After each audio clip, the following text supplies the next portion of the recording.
ఏడుస్తున్నావా? లేదు బాబు, ఏడవటం లేదు. అబద్ధం, నువ్వు ఏడుస్తున్నావు. నేను చచ్చిపోతాను కదూ? లేదు బాబు, లేదు. ఎవరు చెప్పారు? చిట్టి, రాజా వాళ్ళు వచ్చి చెప్పారు. నువ్వు అప్పుడప్పుడు ఎందుకు ఏడుస్తున్నావో ఇప్పుడు తెలిసింది. నువ్వు సరదాగా నవ్వటమే లేదు. నేను చచ్చిపోతాననే కదమ్మా. లేదు బాబు, లేదు. వాళ్ళంతా అబద్ధం చెప్పారు. నీకేం లేదు, నువ్వు బాగానే ఉన్నావుగా. నేను ఎప్పుడు ఏడవనే, నవ్వుతూనే ఉంటాను. పడుకో.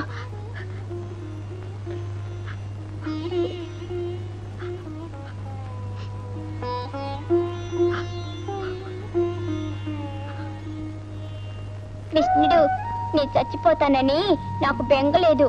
ఎందుకంటే చచ్చిపోవడం అంటే నీ దగ్గరికి రావడమేగా. నేను చక్కగా నాకు నువ్వు ఉంటావు. కానీ నేను చచ్చిపోతే అమ్మకు సాయి ఎవరుంటారు? పాపం అమ్మ ఒక్కతే ఉంటుంది. అందుకని నాన్నగారిని త్వరగా తీసుకొస్తావుగా.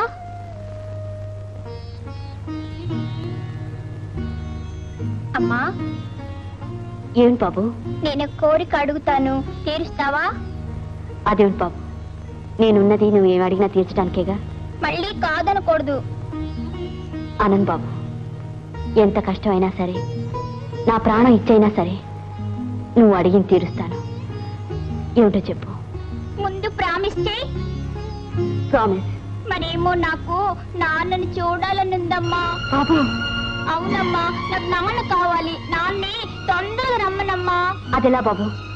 ఆయన అక్కడి నుంచి రావాలంటే బోల్డెన్ రోజులు పడుతుంది. కాదమ్మా, విమానంలో రేపే రమ్మని కబుర్ చేయమ్మా.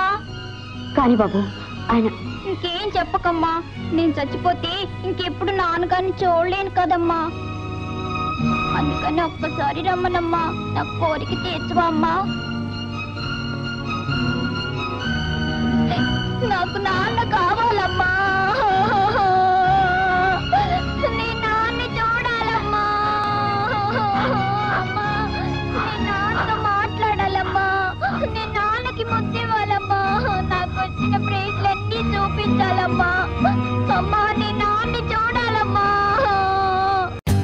For more updates, like, comment, subscribe to our channel. Hey darlings, గంటని click చేయడం మర్చిపోకండి.